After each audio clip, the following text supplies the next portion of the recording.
कि तुम मछली मांस खाते हो, अब पूजा करने नहीं आओ, रोक दीजिएगा? नहीं रोकिएगा, नहीं रोकिएगा, किसी भी कीमत पर आप नहीं रोक सकते उसको। आप उसको रोकने जाइएगा वही आपको रोक देगा, है ना? तो जब पूजा पाठ उस शिव का हम सब कुछ खा पी करके कर सकते हैं तो वो शिव गुरु है और वो जगत के गुरु हैं। अरे सरकारी विद्यालय में सब आदमी पढ़ेगा ना, सरकारी विद्यालय का टीचर ही कहेगा कि तुम्हारा पिता संत मत से जुड़ा हुआ है, हम तुमको नहीं पढ़ाएंगे। तुम्हारा पिता कबीर मत से जुड़ा हुआ है, हम तुमको नहीं पढ़ाएंगे। तुम्हारा पिता मछली मांस खाता है, हम तुमको नहीं पढ़ाएंगे। ऐसा कहेंगे? कतई नहीं, कतई नहीं, नहीं कहेगा। क्योंकि वो सरकार की व्यवस्था, वो सरकारी विद्यालय है, वहां पर सभी कोई पढ़ सकता है। हाँ, ये नहीं कह सकते हैं आप कि आप महादेव को गुरु बनाइए, अब मछली मांस नहीं खाते हैं तो आप मछली मांस खाइए, ऐसा नहीं है। आप जिन भी स्थिति में है, जिन भी परिस्थिति में है, आप जैसे भी है, साधु है, संत है, असंत है, जिस भी आप विचारधारा के हैं, जिस भी रुचि प्रवृत्ति के हैं, आप उस शिव को अपना शिष्य का भाव दे सकते। संसार का कोई भी आदमी दे सकता है उनको शिष्य का भाव। जैसे आप उनको शिष्य का भाव देंगे, वो गुरु, वो परमात्मा आपके स्तर पर उतरेंगे। चूंकि कहा गया ना कि गुरु अपने शिष्य के अविकसित ज्ञान के स्तर पर उतर करके ज्ञान देने के कामों को करते हैं।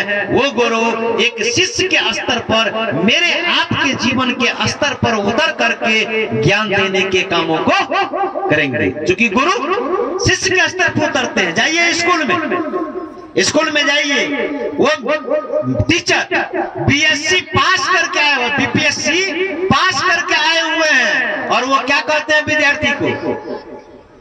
पहला क्लास में जाएंगे तो क्या कहेंगे? बीपीएससी की डिग्री को वो बताएंगे।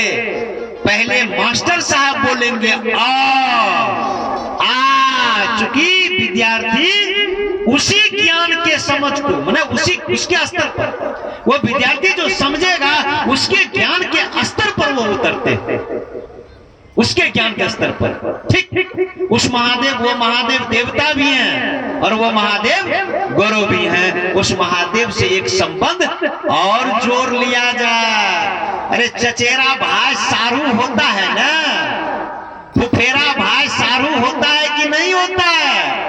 होता है ना, होता है, होता है कि नहीं होता? होता है। तो दो संबंध जुड़ा कि नहीं जुड़ा? तो वो महादेव हमारे आपके देवता भी हैं, और एक संबंध और जोड़ लेंगे, वो महादेव मेरे आपके गुरु भी हैं। यहाँ तो कोई शर्त नहीं है भाई साहब, कोई बंधने नहीं है। बड़े आराम से वो गुरु मेरे होंगे कि नहीं होंगे?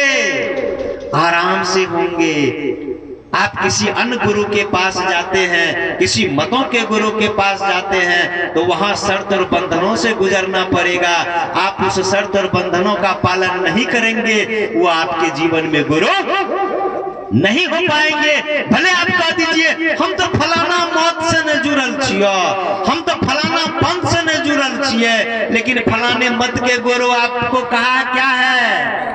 फलाने पंथों के गुरु आपको क्या कहा है? आप रम कर रहे हैं? नहीं कर रहे हैं। जब नहीं कर रहे हैं तो वो मेरे आपके जीवन में गुरु नहीं हो पाएंगे। अगर वो हम करे रहते तो आज शिव को गुरु बनाने की आवश्यकता नहीं पड़ती, क्योंकि हमारे आपके इस समाज में, हमारे आपके इस देश में बड़े बड़े साधु, बड़े बड़े ऋषि, बड़े बड़े मनीषी आ करके किनको समझाया कि बाप बेटा में प्रेम करो, बताया, भरत शत्रुघ्न की कथा को सुनाया। लेकिन एक एक परिवार में जा जा करके देखेंगे हम लोग तो क्या मिलता है? राम लक्ष्मण मात्र किताब में रह गया, कथा में रह गया, लेकिन राम लक्ष्मण के जैसा प्रेम भाई भाई में नहीं हो पाया, नहीं हो पाया, है ना? नहीं हो पाया। अरे जितना कष्ट, जिस परेशानी से मेरा पिता, मेरी माँ हमको पाला, मेरा लालन पालन किया, एक माँ जिस तरीके से हम देखते हैं कि मेरी पत्नी बच्चा पेशाब कर देता है बिछावन पर, अपना सोती है भिंगल में, अब बड़े पिता भी, मेरी माँ भी मेरा लालन पालन किया होगा। इस बात को हम लोग भूल जाते हैं। यह बातें तो हमको आपको साधु संतों ने बहुत दिन पहले समझाया, लेकिन नहीं समझ पाया। पाया, क्योंकि सही गुरु ही हमारे आपके जीवन में नहीं हुआ। जैसे ही महादेव को गुरु बनाया, एक सही गुरु जीवन में हुआ। उन्होंने कहा कोई शर्त नहीं, कोई बंधन नहीं, आपके ज्ञान के स्तर पर वो उतर करके समझाने के कामों को किया। और ये समझ आने लगी कि रे रे रे रे, जितने कष्ट से हमने अपने बच्चे को, मैं अपने बच्चे को पाल रहा हूँ, उसी तरीके से मेरी माँ, मेरे पिता भी मुझको पाला होगा। जरूरत है उस पिता को पुत्र का भाव देने का, पुत्र का भाव देने का। जरूरत है उस माँ को पुत्र का भाव देने का। जरूरत है उस माँ को पुतहु का भाव देने का। जरूरत है उस पुतहु को माने उस सास को पुतहु का भाव देने का। यही भाव खत्म हो गया है। और जैसे ही उस शिव को आप अपना गुरु बनाते हैं, आपके अंदर का धीरे धीरे ये सारा भाव जगने लगता, ये सारा भाव जगने लगेगा, ये सारा भाव जग उठेगा। आपके अंदर का भाव, सारा भाव नीत है आपके अंदर, सारा भाव आपके अंदर है। अरे एगो नाती को बैठाइए कन्हा पर, अब पोता को लीजिए कांख में, है ना, एक कांख में। अब भगना को लीजिए एक कांख में, भगना कहेगा मामा, कहिएगा हाँ, मामा का भाव जग गया।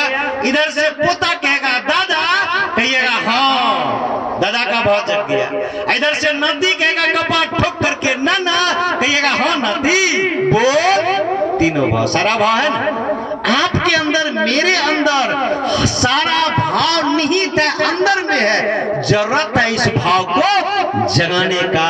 और यह सारा भाव देने वाले कौन है? किनके इच्छा से हम लोग यहाँ आए हुए हैं? शिव के इच्छा से, उसी परमात्मा की इच्छा से आए हुए हैं, उसी परमात्मा की इच्छा से चले जाएंगे। और आज मुझको आपको इतना सुंदर सुअवसर प्राप्त हुआ है, उसी परमात्मा को जिनकी इच्छा से हम लोग इस संसार में आए हुए हैं, उसी को ही अपना गुरु बनाने का। यहाँ होकर के खड़ा हो जाएंगे कि सरकार हम